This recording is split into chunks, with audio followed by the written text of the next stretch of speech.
Hello, welcome back to my YouTube page or TikTok page. I'm going to post this to both YouTube and TikTok. Today I want to talk about global talent visa for academics or researcher. I'm doing this video because when I wanted to apply for mine, I searched everywhere, did my research, but I could not get enough information about researcher or academics. Majority of the information I got was for technician or art and culture.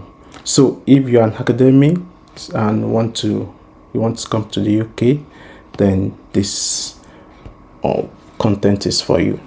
What's a global talent visa? Global talent visa is basically a type of visa that is meant for technician, academia or academics or researchers. And with a global talent visa, you can work in the UK in academia or research, even if it's industry, but they do research. If you have an endorsement as a leader or potential leader in one of the following fields: science, medicine, engineering, humanities, and social science. So you can see it covers all area of academia. And before you start your application, you need an endorsement. And before we go into that, what can you do with global talent visa? You can choose how many years you want your visa to be: 3 years, 5 years. You can be an employee, you can be self-employed, you can be a director in a company. You can change job anytime you like. You don't have to tell home office because you don't need COS. You can travel abroad and return to the UK. In fact, you can travel for research outside of the UK, and you staying abroad for many months won't affect your higher application. So that's one of the benefits of global talent visa. You can easily go to maybe Sweden for research, and you're still gonna get your higher in 3 or 5 years. And there's no language requirement or minimum salary, which is good. And if you want to stay longer in the UK, then you need to renew your visa many times. There's no limit. So you can apply to settle permanently in the UK, also known as indefinite leave to remain, if you've lived in the UK for 3 years for some, or 5 years. What you cannot do, of course, you can't apply for public funds, which is majorly almost all visas, and you can't work as a sports person. Like I said earlier, you need for you to be eligible, you have to get a job offer as an academic or researcher. I got mine through this. I got a job offer. I did an interview. I got a job offer. Then I applied for my visa. This is the simplest form of global talent visa. It's the simplest because what you just need is a letter from HR of the university you're going to. And I said it's the simplest, but it's not so straightforward because during your interview you have there has to be 3 people on the interview panel. If there are 2, then you are not eligible because it's clearly stated on the gov.uk website. And for the grant application you're going to be employed on, in the application they must write that they're going to employ a researcher, a postdoctoral researcher on the grant. So if it's not stated, then you're not eligible. So before you apply for endorsement for this particular route that I did that I'm talking about, you need a letter from the HR and you need the grant application. So the HR is going to send you, the university is going to send you the grant application. So you're going to use the grant application and the letter to get your endorsement. So it's pretty simple, but it's not straightforward because at times if you're interviewed and up to 3 or it's not stated, then you're not eligible. But it's the simplest. The another thing is if you get an individual fellowship. This is good. I love this. You don't need endorsement for this. You just get a fellowship, and the type of fellowship is already stated on the website gov.uk. And if you also get a research grant from UKRI, then you're eligible. And another one is through peer review. This is the hardest, I must tell you, because you can apply without getting a job, but you must motivate. You must tell them that you're a global talent indeed before they can endorse you. And this for someone in the UK, this might be easier because you have an academic or you have a mentor, you have a PI already who knows your track record and knows what you're doing. But if you're outside the UK, then this might be difficult. That's why networking is important. You need to send potential mentors your network with them, send them an email, tell them you want them to just tell them you want to collaborate. You can't tell them initially that you want them to recommend you for global talent visa because they don't know you. So mentorship is give and take. You've got to give before they can recommend you. But it's doable if you're outside the UK. You can get someone to recommend you, and your publication record has to be good, your CV has to be good, your research experience has to be good before you're endorsed. That's why it's the most difficult, really. The simplest is the first one, get a job offer. I know it's not easy to get a job offer because you're going to send out a lot of applications, but you just need 1 year. If you need me to help you with your application, comment in the comment section. I can help with your CV, your application before you send out your application for a postdoc or anything in the UK. And like I said, how to apply, you need endorsement to prove that you're a leader or potential leader as well for the visa itself. You do not need to apply for an endorsement if you've won an eligible prize. You can apply for the visa straight away. I said that earlier. Then applying for endorsement, you need to apply for endorsement to prove you're a leader or potential leader in your field. The Home Office will send your application to be reviewed by a UK organization. That's the endorsing body with expertise in your field. We have Royal Society. I'm sure of the one I did. My endorsing body is Royal Society.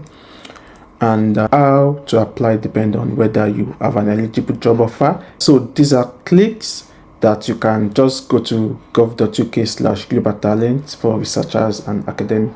Then you can read up on this. You don't need an agent to do this. Someone reached out to me and said someone wants to collect £4,000 for this. If you have a PhD or even if you're a PhD student, honestly, you don't need an agent. You've got to read. You can do your application yourself, or you might just need someone to help you go through your application before submitting, but not an agent that you're going to pay £4,000 for. That's ridiculous. So, and these are clicks that you can just click and just read upon it. And the individual fellowships that you need are here. There are a lot of fellowships, so you can check upon it. And the research grant.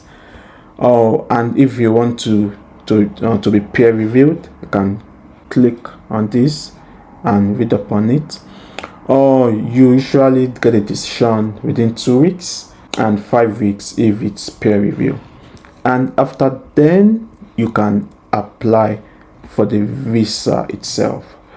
And one of the this visa is good. I said that initially, but one of the downside is it's quite expensive. It's so expensive because you're going to pay IHS, and the visa fee is £766.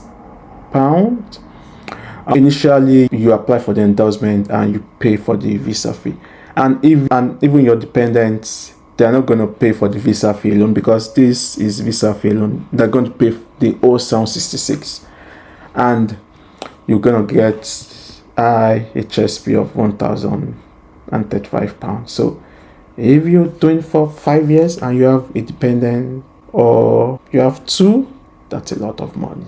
That's why this visa route is expensive, but it's still the best. And I'm not sure the recently released white paper is going to affect this visa route just yet for now, because they still want global talent in the UK. So If your endorsement application is refused, then you can request for a review. This is the part I did. You can get fast track endorsement for Global Talent Visa if you have an eligible job offer as an academic or researcher at an institution approved by the Royal Society, Royal Academy of Engineering, and British Academy. So you check, almost all universities are approved research institution. So if you've got a job, you can apply for Global Talent. But those things must be there. 3 people must sit on your panel. All those stuff I've stated earlier must be there. And your job offer will need to involve either being responsible for academic research or innovation leadership and development, directly or leading an individual or team research or innovation project or program or work. Even majority of people doing this are early career researchers. Even this scheme is good for experienced researcher. If you are experienced researcher and you don't want to relocate to the UK yet, if you're in any part of the world, probably in sub-Saharan Africa or even in Europe, you can apply for this using the review process, where you send in your application, letter of recommendation, and personal statement and all. So these are documents you need to provide: a full job description, a letter from the director of HR. This is a letter. This was what I provided. The letter needs to state the following: the name of the position and department where you will work, how the job you've been offered is eligible for this visa, that you accepted the job offer, that the position was advertised and the application process was an open competition, or it was not. Then you state the reason. So it must be stated that it was a competition, and that you give at least 2 referees, that at least 3 academic, research, or innovative representatives interviewed you for the role, that an expert in your field was among the interviewer or consulted about your appointment. So can you see, even the one I said, it's the least stressful. The job offer has a lot of a lot of criteria. So that's how it is. So after you get your letter, then you can apply for your visa. This, for individual fellowship, you can get fast track endorsement if you've had an eligible fellowship in the last 5 years. The fellowship needs to be approved by the following: Royal Society for Science, Medicine, British Academy. So if you've won a fellowship, you can apply even if it's last 5 years. Then you can apply as either a leader in your field called exceptional talent, or potential leader in your field called exceptional promise. This is where you apply for endorsement. You need to provide a copy of a fellowship award letter. Once you have the letter, you can apply for endorsement. To complete the form, you need to check which endorsing body approve your discipline. So you need to know your endorsing body, really. Then you apply for the Global Talent Visa. You may be eligible for endorsement if you're working in a research grant or award from a funder. This is even if you're a named researcher in a grant application, then you're eligible. These are the criteria. You must at least have 1 year left on your employment contract or hosting agreement. Spend at least half of your time working on the grant. Be working on the grant worth at least 30,000. That cover at least 2 years. Have either a one-off grant or award, or a renewable award with regular peer review. So these are all the process. This is what I said about if you're leading on research or a project. This is for experienced researcher.